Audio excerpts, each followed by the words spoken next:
welcome back. We've got a full-on support tutorial today. This is Millie, she's back, and we're finishing up her support work. And for those of you who started with the hollowing, we have now made it to the supports. So thanks for joining us on this little journey with this one. If you follow me on Instagram, you will eventually see the pictures of the model when we print her. I promise that's going to happen sooner than later. Especially after all the work we put into making it actually happen. Now, if you are new to Lychee or you are newer to 3D printing and this is some of your first time watching anybody do this kind of stuff, Lychee has now added a part of their application that you can use is called a support painting system. The support painting system is interesting. It allows you to paint on supports by clicking and dragging rather than clicking continuously. The support painter system out of the box is okay. You do have to tweak some of the settings. You will see that on occasion, I think out of the box, the basic settings, the intervals are set to about 1 millimeter, which you'll see here in a second. I'm going to create a little wall of supports. Yeah, there's my great wall of supports. So that's just too much, too many supports. And so no, we don't want to do it that way. Now, like I said, this is a new tool. Hasn't really fully been explored yet, I think, by a lot of people. I haven't really fully explored it. You can go over to the manual tab itself. If you're like me and you do manual supporting, you'll notice there at the very bottom there's some settings for the actual support painting. What this does come in handy for is for bases, because you can paint the the ring of the base, or you can paint the supports, and that's actually pretty handy. So now we're going to change the interval to 2 millimeters, and we're not going to mess with anything else, and I'll show you the difference.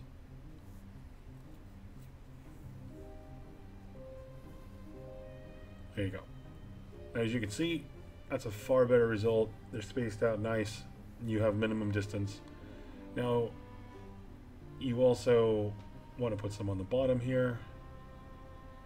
I'm just trying to avoid the other supports, which, I also remember that there is an avoidance feature as well, which I'll explain in a second.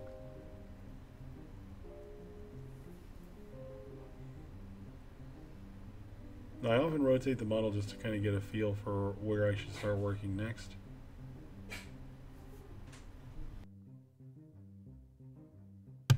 Alright, down here on the bottom you'll see the avoid every support.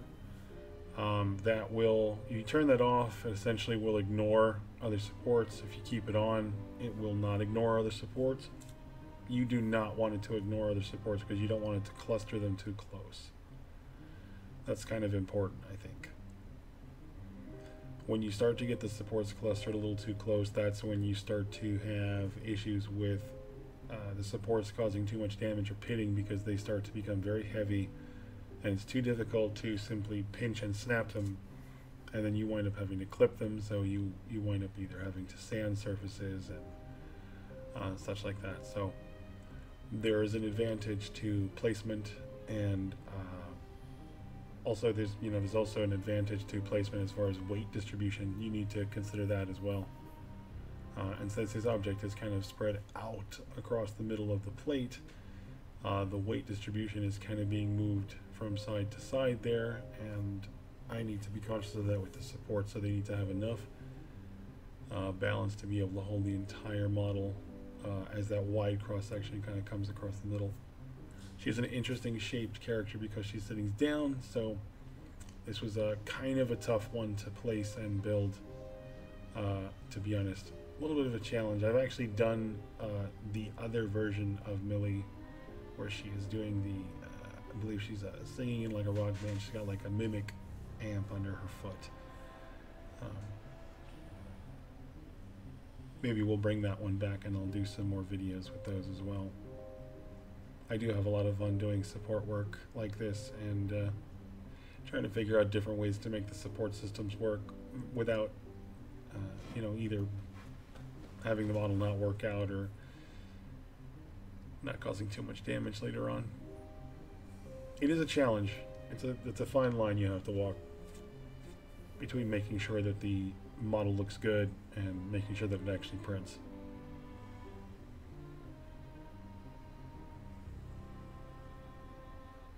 Definitely will give a personal shout out to the 3D Printing Pro. I learned a lot from watching his supporting videos. I don't necessarily use his settings 100%. I have used some of his settings before and they do work. I definitely give him credit. He came up with some awesome stuff there. And a lot of people use his particular settings. I have some of my own settings for various reasons. One of my particular types of printers that I use, we have a few of the M3 line. They are an absolute monster, and for whatever reason are very finicky about the supports that I use, and they do not like anything too light. It just creates massive amount of suction for some reason, and we constantly have to amp up the supporting on the models on those printers. I personally like the small form printers just because of the fact that they produce finer details, higher resolution on a smaller screen. They often have less problems because of the size of their vats and their build plates. A lot of people I think, forget about that when they're often buying a 3D printer. You will sometimes simply buy one just because of the fact that, oh, look at this giant 3D printer, it can make a model the size of like my desk. Well, is that necessarily a great thing? How much resin is that going to take? Do you know where you're going to keep it? There's a lot of things to consider. And by the way, if you're curious about getting a 3D printer, check out Nerdtronic's channel.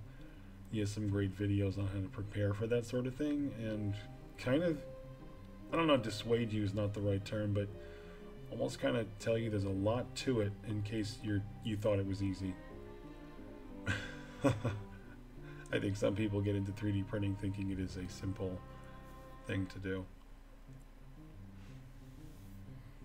Supporting on this model is not too complicated. She's actually going to be pretty light overall because of the hollowing. Really just want to make sure we have even distribution and make sure most of the attributes are supported properly so that we don't have any loss. I'm also adding some additional island supporting and some weak spots that I can immediately just tell will be problems. These bits of the hair that stick up, things like that, small little tiny pieces that stick up, tips of the axe, those things will be issues if they don't get supported. And so that's important as you kind of go around your model and figure out what the weak points there that they are for you. Oftentimes it really depends on the size, what type of support you're using, whether it's medium, light, heavy. I often won't use heavy supports unless it's something that's quite large. And by quite large, I mean way bigger than 60 millimeters. I'm talking, 100 millimeters, maybe 150 plus. And those are usually large scale model pieces, so those are something that can handle a large support and it won't cause too much damage.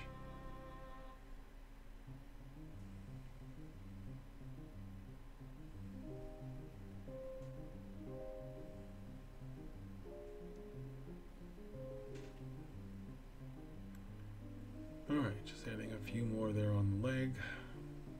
And it does look like a crazy forest of supports, but I assure you that these will snap right off when she is done building. The tip size and the length that I use is specific to the size that I'm working on. When I pick a particular size for the support that I'm using, it's based on the printer that I'm working off of, and it's based on the size of the particular piece. Since she's under 100 millimeters and specifically under 75 millimeters, I'm using between my lights and mediums, and mostly using my lights and also extending some of the tips as well to slightly accommodate some of the areas that are more delicate. And of course, if you all watch the island supporting tutorial, you'll notice that I also use mini supports in places to fan out little tiny supports rather than sticking a giant tip in some places. And these will of course avoid the most damage and are some of the easiest to remove. But they can't support an entire model, so you need to consider that fact and obviously use supports that are going to be able to handle the weight.